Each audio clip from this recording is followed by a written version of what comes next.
Welcome, everybody, to another edition of the Monday Happy Hour. You are live on Monday night with the Common Ground Podcast and our special guest. So if you are watching us right now, do us a favor and share the live. That's what I'm going to do right this second while I'm talking to you. So yeah, so finish what drink you were before you got cut off. What you drink? Dance time. Someone left it in my fridge and my selection was low. It's called a Vizzy hard seltzer. Vizzy, maybe you should contact me, but it's kind of gross. Yeah, not sponsored. Hashtag. Not. Dragon fruit mango. Do we like it? Totally. It sounds intriguing. Is it like a seltzer water, like an alcoholic seltzer? It's like a hard seltzer. It's a 7%er, so I might get a little red cheeky. Oh boy, see 7% and seltzer water, you got me, like white girl. Right? Yep. It's like shiny bait. Yeah, I prefer like normal fruits. This is dragon fruit and mango. I'm more like a orange. Give me an orange. Just give me something. Give me the basic fruit. Yeah, but I'll go for it. I'm gonna just finish it. Why not? All right. Well, there you go. Go for it. Chug. Actually, over here in Canada, they have these new drinks that are just vodka water, not seltzer, not like soda water. And this is what people are chugging now because you don't get the air from all the bubbles. It's a dangerous thing, but they're pretty good.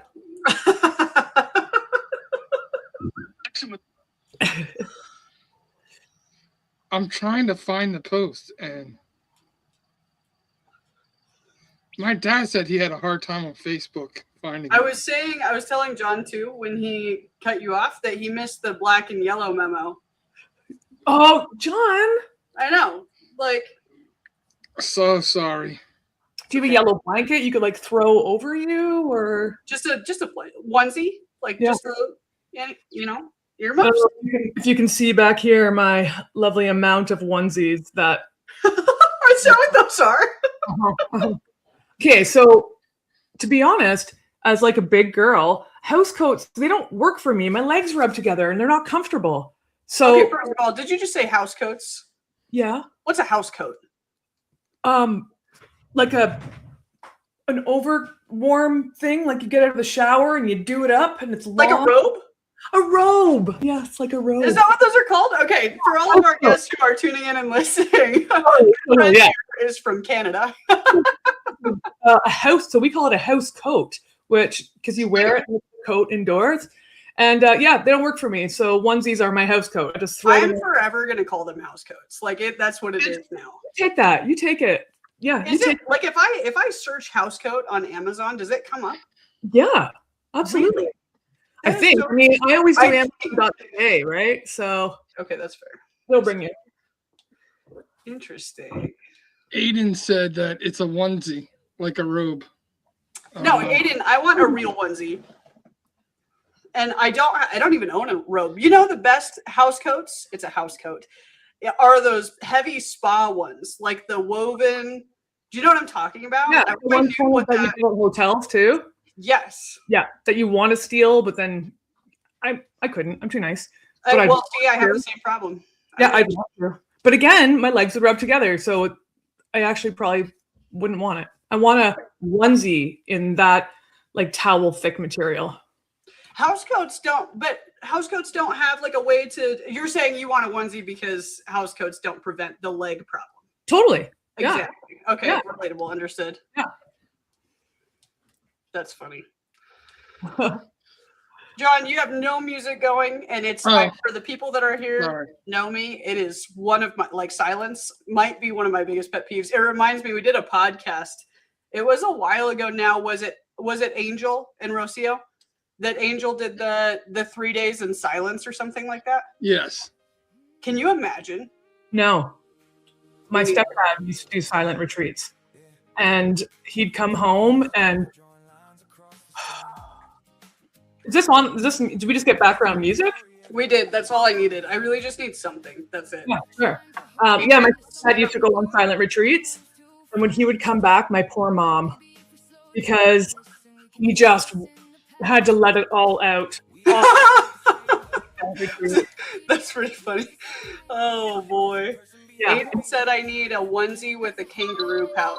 And I think that's pretty much exactly what I need. I would prefer that it have ears too. Yeah, I have moose ears. That's so Canadian. That is very Canadian of you. On there. Yeah, there's moose. I love it.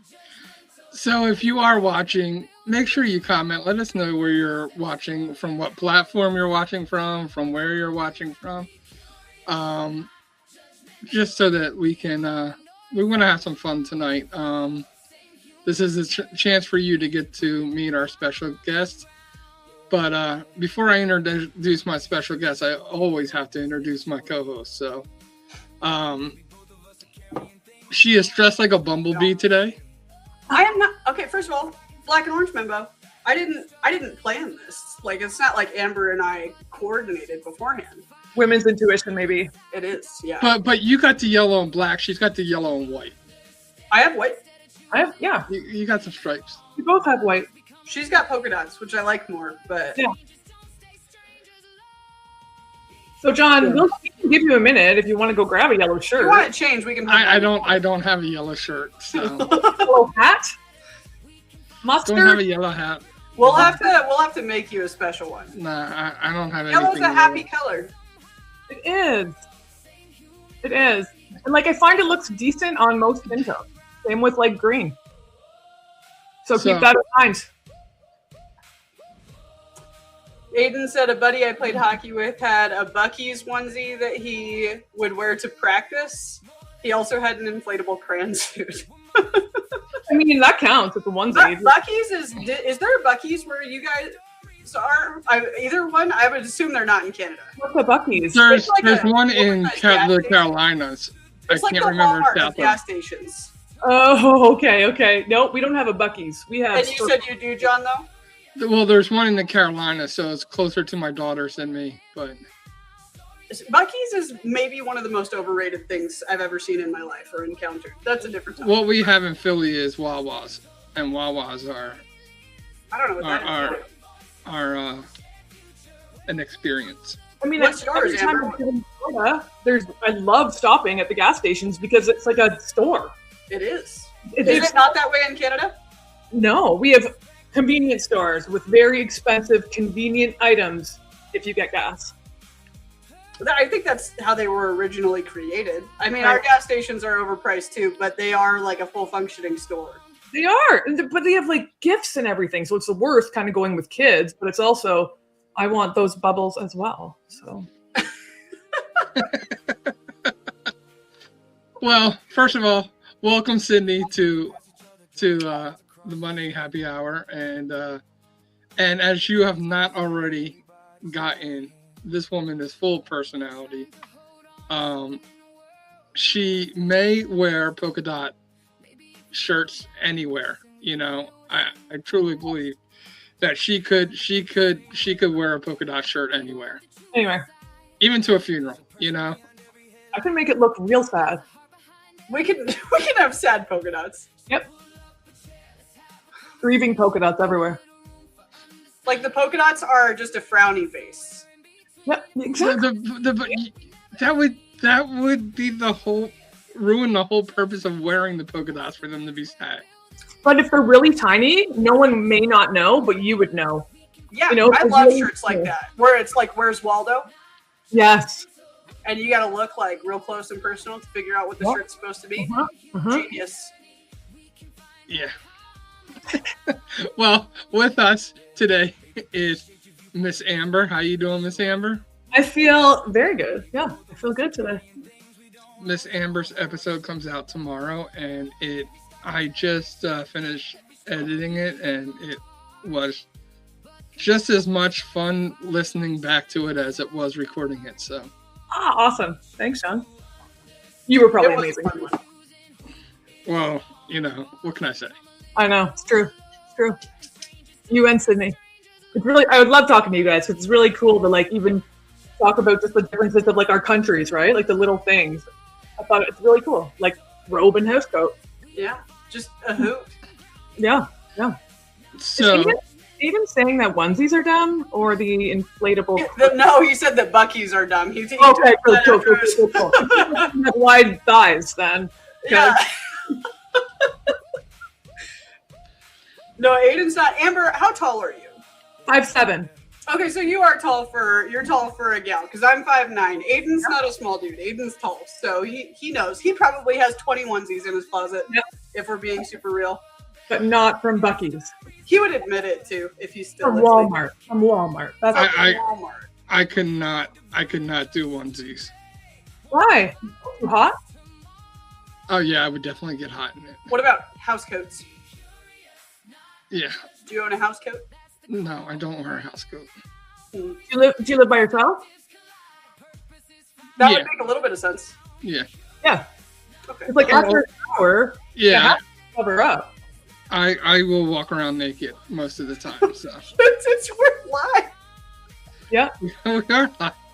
I mean, you don't have to waste a lot of towels if you can just air dry. It's true. Right? It's quite smart.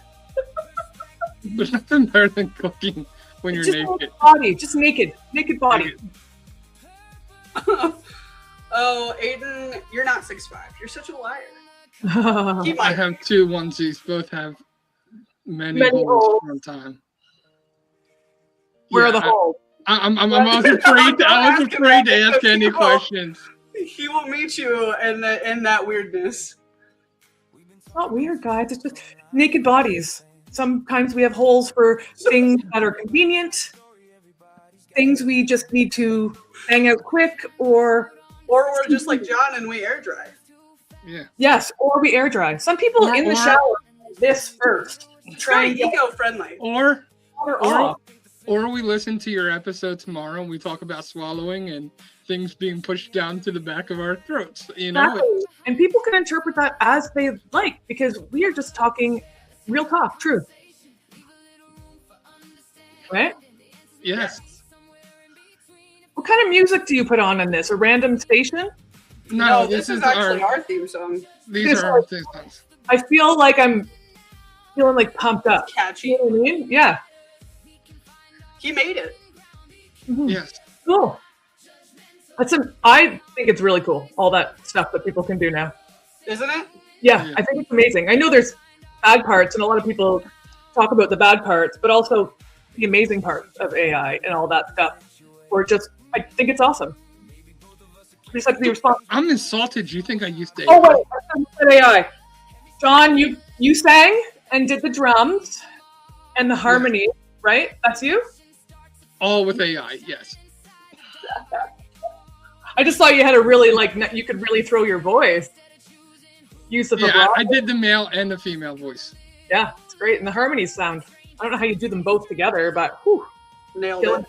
Nailed it. Yeah. Okay, so real quick, we have two things that we have to do. First of all, everybody, is Christian on? Do we have our moderator here? No.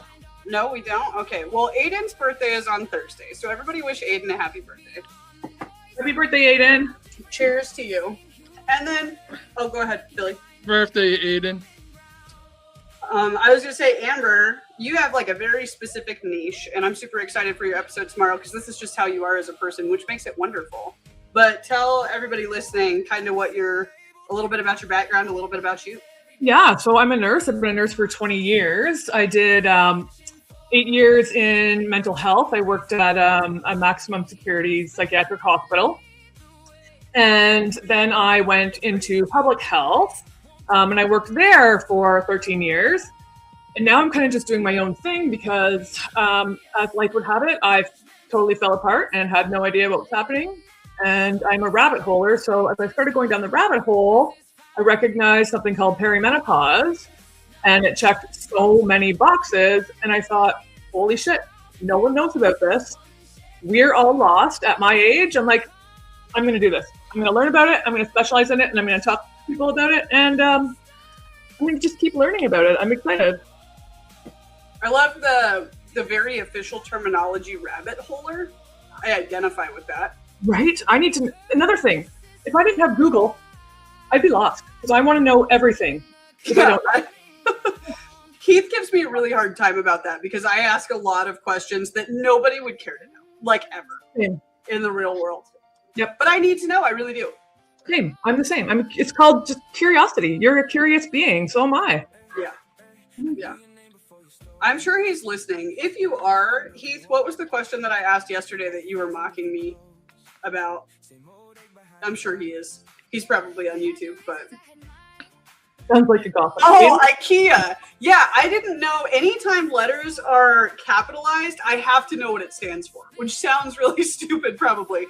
But I didn't know until I was like 16 that IHOP stood for International House of Pancakes. Like, it just never registered to me. And I'm so embarrassed about not knowing that anytime something's capitalized, I have to know what it stands for. And it's sweetened, okay? So there's no way in hell I'm ever going to remember what IKEA stands for. But I know that it's first name, last name, his hometown or the farm that he grew up in, and then the small town that he grew up in or something like that. Not that I could pronounce what the actual words are. I just assumed IKEA was a Swedish word of something. No, all of the letters stand for something, and that's why it's capital. Do you guys have Topgolf out there? Yes. We have what? Topgolf. No? Yeah. Okay, it's like this tall tower thing and a fenced-in driving range for golf.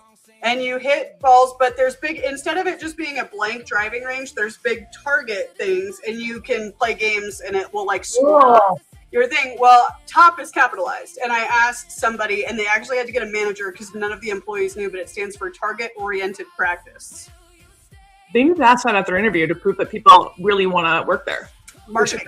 Well, that's because they have a chip in each of the golf balls, so it actually tracks the golf balls. Is that true? Is that how it does that? Yeah. Oh, that's genius. Okay, that makes a lot of sense. Anyways, sorry about my curiosity. That's why it comes out of a machine, and you just can't put a ball on the thing. Yeah. Because it's actually registering the chip when it spits out the ball. Mm-hmm. I have a golf simulator in my garage, but it doesn't do any of this cool shit. That's really cool, actually. My neighbor has a golf simulator in his garage. Did you know that how much bank those make? Like, if you could just set a portable one of those, how much people rent those for at parties and stuff? Yeah. Jeez, that's all I want to do now. Let's do it. Let's just do it. I'll do Canadian, you do American. Even batting cages, you can those kind of things. Love that. Yeah, me too. We will brainstorm brand names. But yes, curiosity. Aiden, since that sounds like Gotham Asylum for the high... The maximum security. That's pretty crazy. Yes, we had a lot of bad people in there. A lot of people. Bad people. No bueno. Yeah. What's your craziest story from working there? Woo! As a nurse, I don't know if I can share much, right? Because I've got to keep confidentiality, but... That's fair. There was lots of people that tried to escape. Lots of shivs and stuff you would find in random places. Lots of things being brought in that you have no idea how it's being brought in. Lots of very, very sick. It was an all-male facility, so lots of very, very sick individuals who just were completely normal. They were just normal guys, but they were in there for very, very bad reasons. Yeah. Comforting. Yeah. Psychopathy isn't really something that can be cured. So those types of people without a diagnosis of just a psychopath, they no longer really go to mental health facilities because you can't help them. So now they go to jail. See, this is I don't want to get too political for this episode. It's fun, but this is part of the problem with what's going on in the world today, at least in America, right? We've closed down all these insane asylums, and now all those people who should be in insane asylums are on the streets, and and we're more humane because now they're living in the streets. Are they hurting people? It's debatable. I mean, like, it's always the crazy one-off things that you hear about on the news where it's like he was released from jail 3 days prior and then he went and tragically killed someone kind of thing. But yeah. But how humane is it for us to allow somebody to be living on the street, cold at night, not showering, not bathing, not taking care of themselves? Yeah. Jail and hospital. Okay, bye. Good luck. Yeah, well, and there's a line there too, because some of those people put themselves in those situations. Like here in Colorado, there's a plethora of homeless shelters that are not at maximum capacity, and they offer transportation to the ones that are like, if it is at maximum capacity, they offer transportation, and you still see people that are just like, that's just where they are because they're insane. Like, unless they were mandated to stay there and somebody was taking care of them, they would absolutely just let themselves out. And how much of our tax dollars are we really going to waste on that? Yeah, but what else can you do? Like, these people, like, they have to want to help themselves, or they just don't have the capacity, or a lot of these shelters are very scary and very intimidating that people would rather sleep on the street than go into a shelter where people will steal your shit. You know what I'm saying? Like, there's so much that goes into it for buried sure. in it. Yeah. I feel like for the ones that are dangerous, hear me out, Hunger Games. Put them on an island.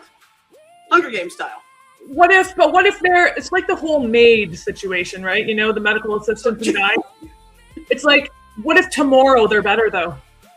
It's tough. And I think that this is too where it gets into like a spiritual realm, at least for John and myself. I think that I can confidently say this, and I'm sure you'll have something to add, but like there's something very real to be said for demonic oppression that happens in like that level of mental illness. Yeah. And so that's always been something where it's like, where does the church get involved? Because there's a separation between church and state here. So like, what's the involvement of people of faith coming and helping the community that suffers from mental illness to that capacity and treating it the way that the church knows to treat it? Right. Like, are you talking about like something like schizophrenia? So yeah, things like that. Like, and I'm not saying that every mental illness automatically is a demonic oppression or possession. That's not what I'm getting at. I just think that there's a responsibility of believers too to step up to the community in that capacity where like it's not the government's job, it's not the taxpayer's job. Not exclusively anyways. Yeah. Our churches are like, they don't do much, or maybe they do. I'm just not involved, so I can't really say that.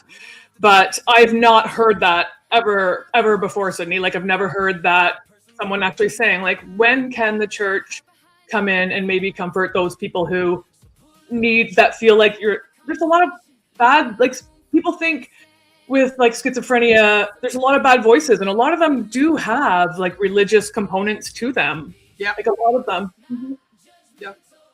And I my first thing is like, always protect yourself and your family. Like, it's the same thing as putting the mask on the airplane, the oxygen mask on you so that you can help other people. So I'm not saying to put yourself or your family in danger. I just think that like the church shies away from things like that unless it's something as simple as community service. You see lots of churches go to volunteer at homeless shelters, like doing food donations or food drives and stuff like that. Like, but where are we on the spiritual realm in terms of actual like cleansing, like spirit cleansing and things like that? I wonder if we need somebody like educated in mental health to, because they probably just even have nowhere to start, and it's very intimidating for people who don't know a lot about mental health because it can be scary.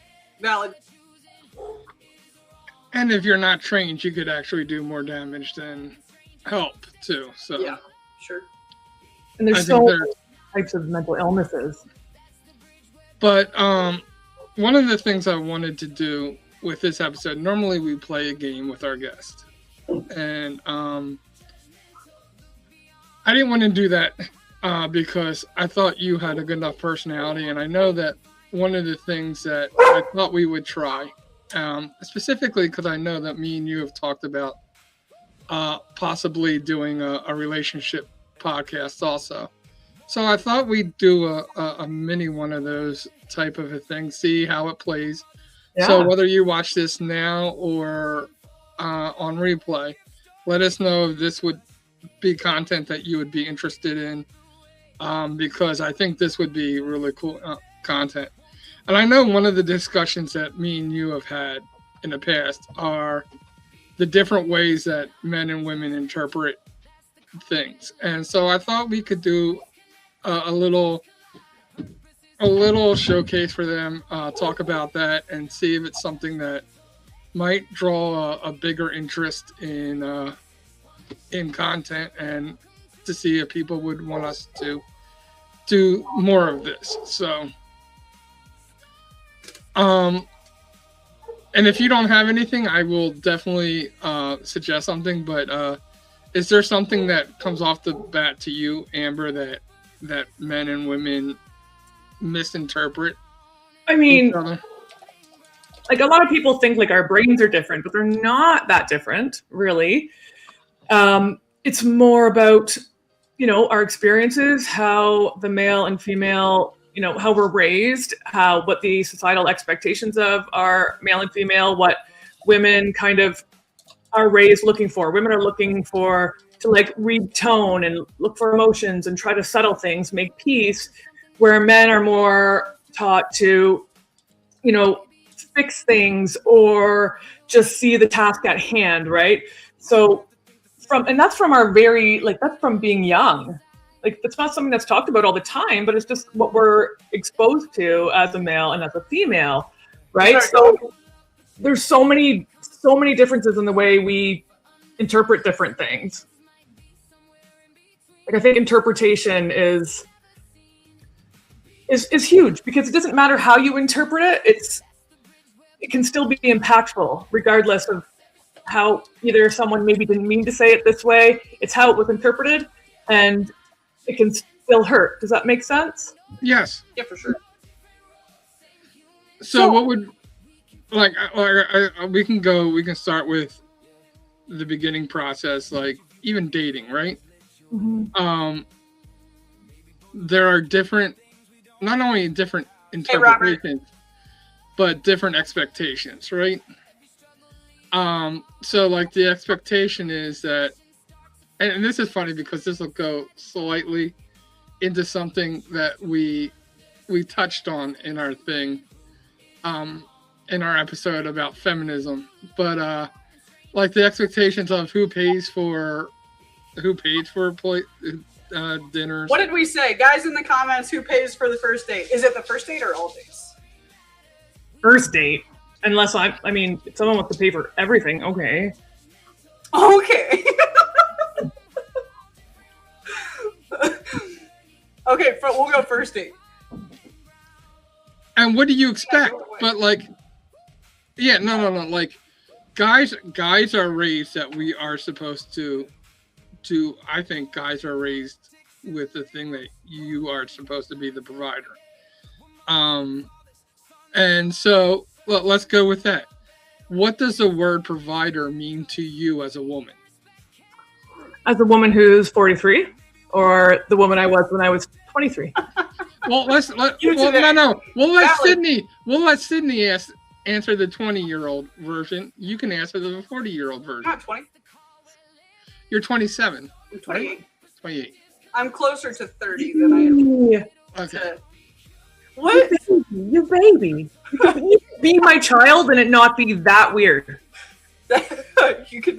I got lots of adopted parents at this point. Where's Mary? Somebody share this with Mary. So actually, let's start with Sydney. What does provider mean to you? And then we'll go. So I talked about this on the Whatever podcast. It was the first big podcast that I was on, and they were talking about men paying on the first dates, and it was strictly, they were only talking about it from a fiscal perspective, like a monetary type of thing. And that is one of the clips that got clipped from my podcast, is I cut them off and I said, well, why is provision exclusively financial? Because provision to me means security, emotionally, physically, mentally. Like, are my thoughts and my ideas safe with you without judgment or condemnation or belittling? Are my emotions safe with you without them getting shut down or repressed, or without you totally wearing them in a way that I can't share them? Do I feel like, okay, like, even if we do this as a team effort, regardless of if it's 50-50 or 60-40 or 75-25, am I able to know that ends are going to be met? Because, at the end of the day, you're going to make it happen and we're on the same page. Can we communicate effectively? That's what provision is to me. It's not financial. Because for the longest time, I was the breadwinner. With my daughter's dad specifically. Okay. I love that. And what do you want to add anything to? Can you just repeat what Sydney said? Like I agree. Like I agree because, I mean, I've been the breadwinner often in like my relationship, not so much anymore over the past like 10 years. It's kind of gone the other way. But I didn't really look at it that way. It's more about, yes, providing, but there's most relationships, heterosexual relationships, both people work now. So you can't really look at it from a financial point of view anymore. Like Sydney said, like provision is so much more than that. Providing me the ability to be who I am and be vulnerable and feel safe, you know? And I think she nailed it. So let me ask you this. Do you think that, because Sydney, I don't think you're the typical 28-year-old. So, no, because you have this level head about you. And again, you've also achieved a lot in your life. But I think that, and I could be mistaken, do you believe that that's changed through your life? Like, Amber, do you think that for sure. At 40, that's where you are at 43, but were you there at 20 or 25? I was also raised by a single mom, right? So that affects things for sure. It's funny because that perspective, I was raised by a single dad. So I want you to finish your thought. I'm wondering how these two ideas connect. Yeah, so like I didn't have a lot of examples of how a man was to take care of a woman. I didn't have that. I had my mom, a woman, taking care of her children. So she was the provider, she was the comforter, she was the emotional support, she was the playmate, she was the discipline. So I think it also depends, again, on experiences, on people's experiences and their histories of how someone would, say, like, what is a provider to you? Like, everyone would answer that so differently depending on what they feel their own personal needs are, depending on their history and their experiences. Yeah. And Robert, sorry, that was like a long thing. I didn't mean to like ditch you over here. He said he never should. If anything, the third date is ideal. He should vet. So are you saying that he should not pay for the first 3 dates? Is that what I'm understanding? Am I reading this right? I'm just curious. And then 27 turning 28. Happy early birthday. When's your birthday? And then younger version of you. Younger version of who? ? So yeah, I think that my answer has definitely evolved too, but I was raised by a single dad. And so I think that for me, like my dad was definitely the provider, but for some reason that didn't automatically compute in my brain that men are supposed to be the exclusive providers because he raised me like a son more than he did a daughter.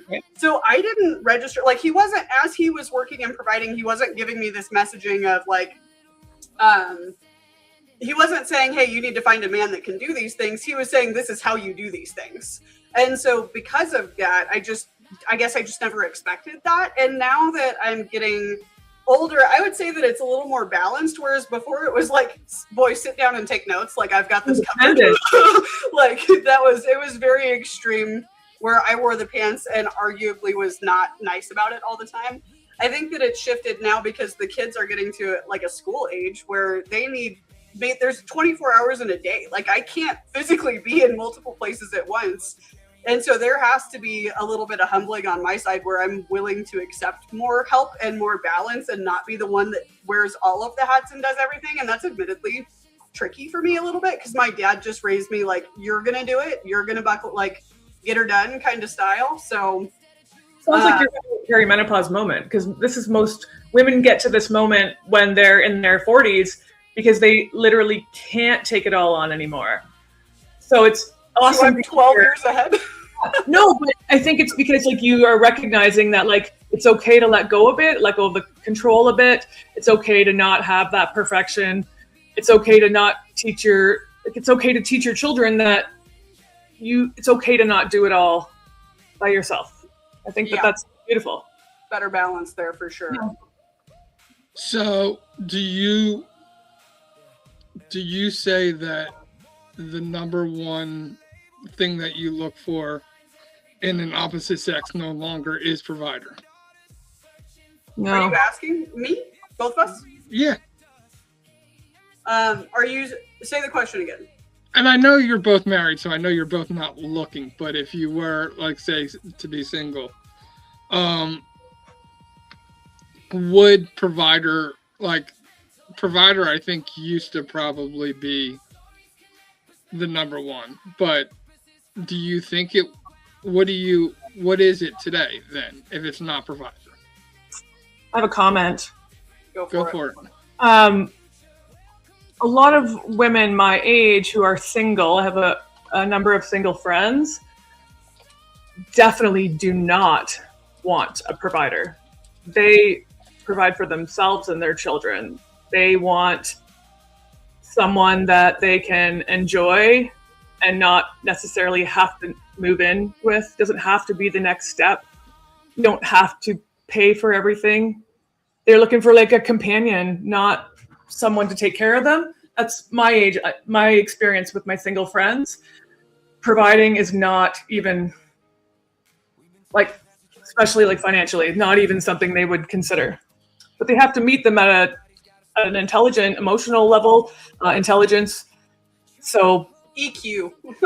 Yep. Emotional quotient. Yep. But this is getting to a bigger point, but because things I think have shifted. I think before, and I could be wrong, but growing up, I feel like I was taught that a woman wanted a husband who provided financially, provided the house, provided stability, provided certain things, right? Mm-hmm. And I think that has shifted. I think as we talked slightly about, feminism and how, now women are working and women are providing for themselves, that has had a huge impact. But it's also had a huge impact on relationships and dating. And there's a couple things that are happening today that hopefully we'll get there in this conversation because I want to talk about. But I think it's important because there are men at least used to know what was expected from them. All I have to do is provide. Like, providing is my job. Before, if we go back ages, I was a hunter, but I've always been the male. The man has always been the provider at some point in history, and that no longer is the fact. We gathered. We were important too. No, I'm not saying you weren't important. I'm talking about roles because we didn't even get into years and years. We didn't even get into what used to be, what was supposed to be. Like, if the man was the provider, then what was the role of the woman? Homemaker, child raiser. Like, that's what it kind of appeared societally anyway. If a man went to work because, years and years ago, life could be affordable with one person working. Yeah. Well, the feminist movement ruined that, unfortunately. That is one thing that it's like, I could have just been making sourdough at home, but it's you still can. Sydney, you still can. You still can. I can, but now I've got more hats that I gotta wear. Let's be real, I'm not a stay-at-home. That's not my personality. But I agree though with what Amber said before answering your question about, like, I don't think provider is the number one thing. I think that stability is probably a better way to say that, because a man's income determines your lifestyle, but his character determines your quality of life. And stability, that same way that provider means more than just financially. Stability is probably a better word to blanket statement. That quality of life piece from that emotional, like, mental, physical aspect, more so than just like, what are you actually fiscally bringing to the table? Mm-hmm. And we'd love to hear your comments in the comments section too. Give us your point of view. But I think it's important that, like, I think not having a role is also dangerous to relationships. At least, I'll be honest. For me, my mindset, even with God, I've had this thing like, just give me a heads up on what to expect, and I can handle anything. I feel as a man, I can handle anything that's put my way if I'm not blindsided by it. You know, like I tried to tell my ex-wife, listen, I'll deal with anything that we got going on. Just let me know as soon as you know. Write it down. You think about what it is, and then you tell me what to do, because you don't have enough on your plate already. So can you just do that for me? And then no. See, you're putting words into my mouth. Yeah, so what do you mean? What I mean is, I don't need you to tell me the solution. I don't need you to tell me how to fix something. I don't need you to tell it. But I do need to let me know that, listen, this is going on. And at least then I can start to think about how I can walk through there. I'm not even saying that I have to fix it. Right. But how I ran a day camp, right? I ran a day camp when I was 20 years old, and I have one rule with my counselors. You tell me before a parent tells me, and I got your back. Yeah. I will have your back, but if a parent comes and blindsides me with something, and I have to find out from them and not from you, then I can't have your back. So tell me what you want. Tell me how you feel. Just, yeah. Listen, yeah. I'm not even saying like I can fix it, but at least I can have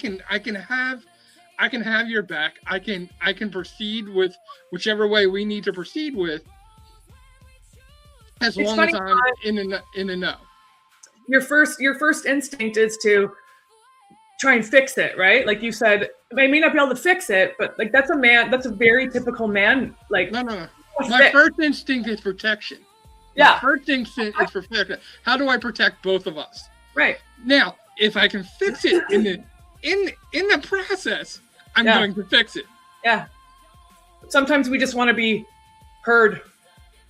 Like it doesn't need to be fixed necessarily. Like that's what, and I think what you said about like, tell me what you want, tell me what you need, essentially like, yes, like be transparent, because we're all different. So like, if something is bothering me, I'm going to tell you. Where a lot of people think that we should just be able to read each other's minds, right? Like we should just, how do you not know why I'm mad? And it's like, that's not fair. You can't do that to anybody. You know, so I think, yeah. Why are you laughing, John? You can't read minds. Oh, because that just brings back horrible memories for me. Horrible memories. Horrible memories. So I laugh. Like that's my go-to on humor as a defense mechanism.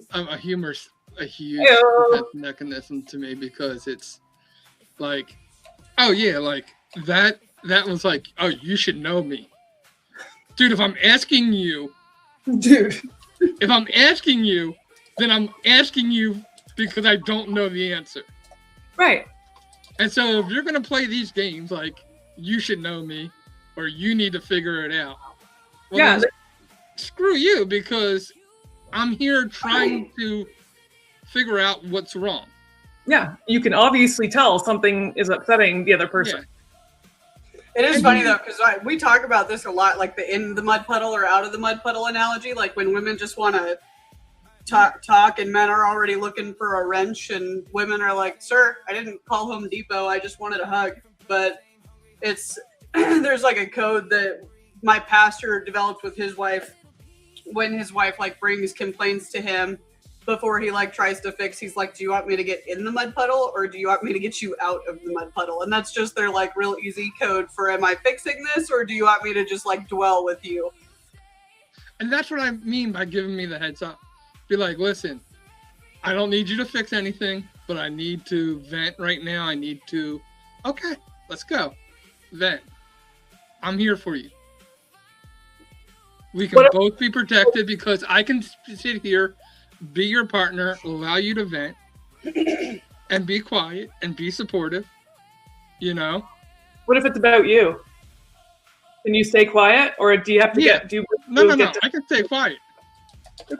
My only problem with venting, and this is a personal thing for me, is I am fine with anybody venting as long as in the future we will come back to it and we will talk about that issue.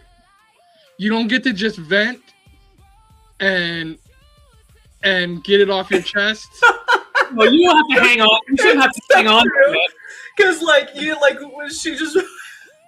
she just wanted empathy, and he's like already titled a TED Talk of like 5 easy ways that this situation could have been entirely avoided.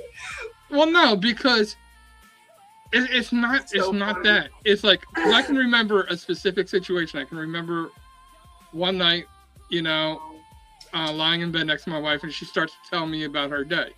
She needed to vent. Okay. She didn't tell me she needed to vent. She started saying this. And all I did was say, well, how do you think the other person felt? And she's like, you're against me. And that became like the hugest fight because I didn't agree with her. Then I was out against her. And that was not what I was trying to do. Like for me, I'd want somebody to go to me. Again, this is how I think, and I know that I'm in some sense sometimes different than a lot of people. Like I'm fine with people saying, you know what, you need to check why you're doing what you did, or what you did may not have been the right thing, or maybe they were having a bad day, or maybe they were, something had just happened to them. Again, you want to vent, you want me to be empathetic that day, okay. But if you're not, if you're just going to vent and you're not going to ever want to take any kind of responsibility, and all you ever want to do is vent, I have problems with that, because then that's not healthy either. No, you want to have conversation. Like that sounds like not necessarily a male-female issue. It kind of sounds like your ex-wife is kind of a bitch issue. Like, I mean, I can understand you want to have like conversation about it, right? That's your curiosity. It's like, sure, you're allowed to feel this way. Absolutely. I can see why you felt that way.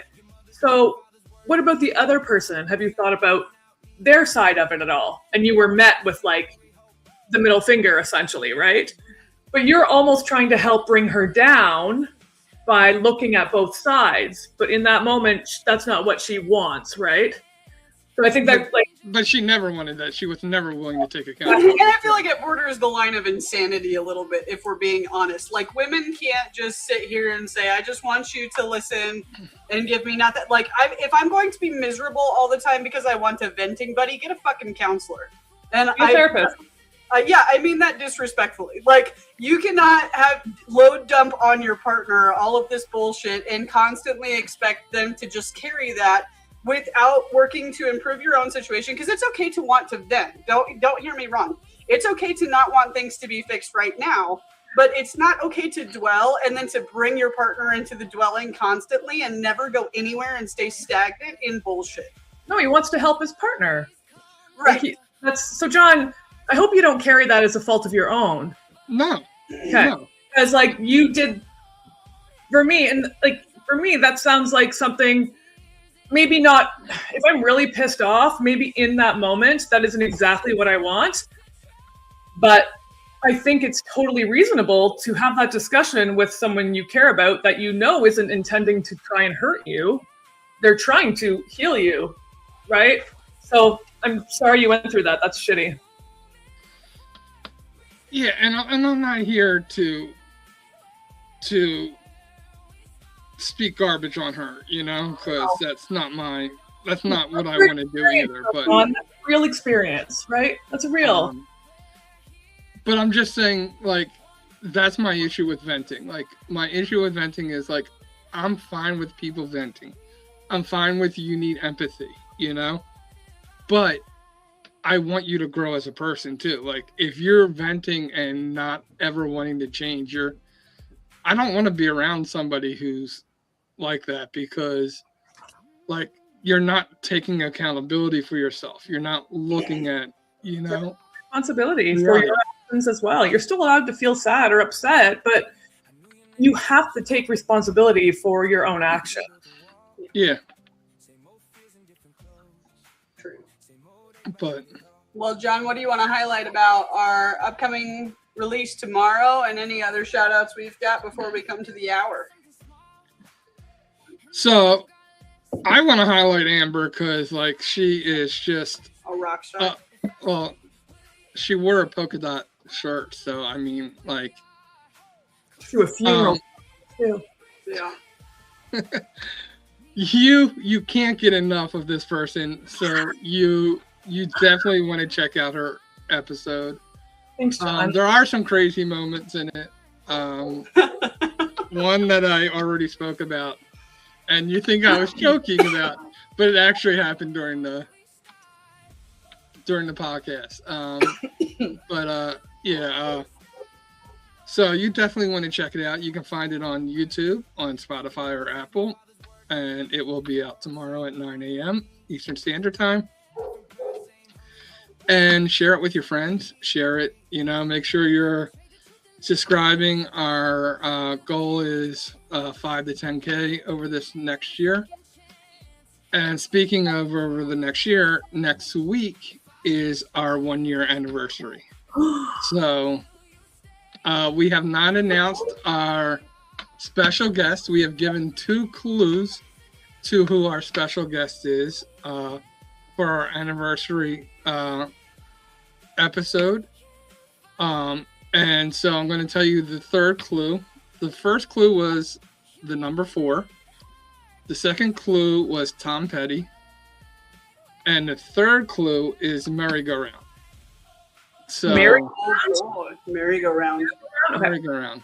Carousel, but that's fine. Yeah.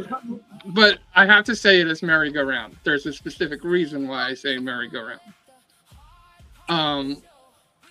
So if you those 3 clues, if you know who this person is a dead giveaway for who they are. So you will find out next Tuesday. Next Monday we will be celebrating our anniversary. So we will be having a live performance, music performance on this episode coming up. So you don't want to miss it. We will be just having a ton of fun next week. Invite all your friends, all your family. Do not miss this episode. And because you never know what wild stuff may go down. But I expect it to be very, very big, very fun. And I can't wait to do year number 2 and year number 3 and year number 4. And as I also want to say is I know that Amber will be a returning guest at some point with the Common Ground podcast. Stick around. I do want to talk to you because I do want to talk more about the possibility of doing something else with you. So I think there's a lot of Amber you may see in the future. So hopefully, I know that it was definitely she's a ball of energy, and I think she is a cool person. So Just keep going. Like this is. She's like, just shower me. Just shower me. Our uniform will be house coats or onesies. Yes. That's what we will be recording. House coats. I think of like red coats, and like I think of like the really Revolutionary War when you go house coats. Like an overcoat? Like a. Is that what you're talking about? No, in the Revolutionary War, the Americans were called, I believe, the Redcoats. Okay, yeah. The Redcoats. Yeah, okay. So that's what it makes you. That's what it brings you to. It brings me to there. So why on earth would those be called a house coat? They're not. They're just red coats. That's where its brains went. See? It's like a war coat. Yeah. That's why you don't wear one. You don't want to get feel like you have to go to battle. Vietnam flashbacks. Yeah. Only You not don't Vietnam. battle in your coat. That's why if you're naked, no one will ask you to battle. Maybe that's it. I mean, maybe you think that way. It could be true. I mean, or I just have my sword already.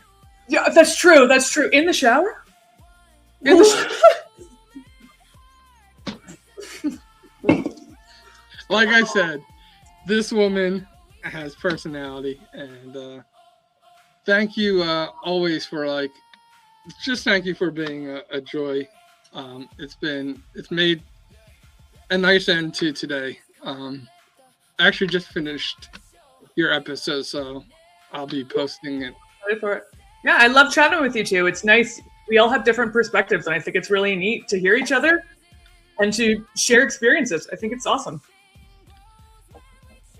Anything you want to say before we close out, Sydney?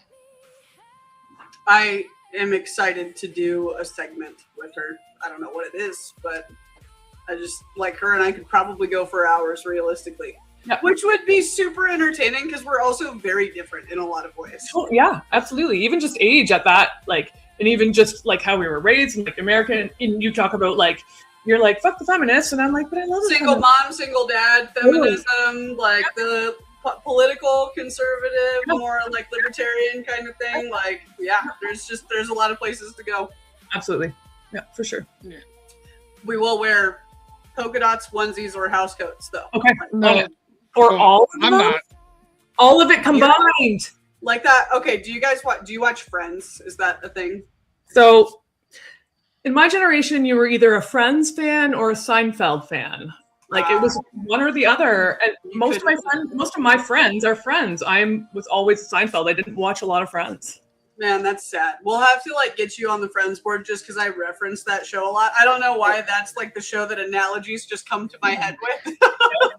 But one came, she said all of them, and I thought of the episode where Joey puts on all of Chandler's clothes.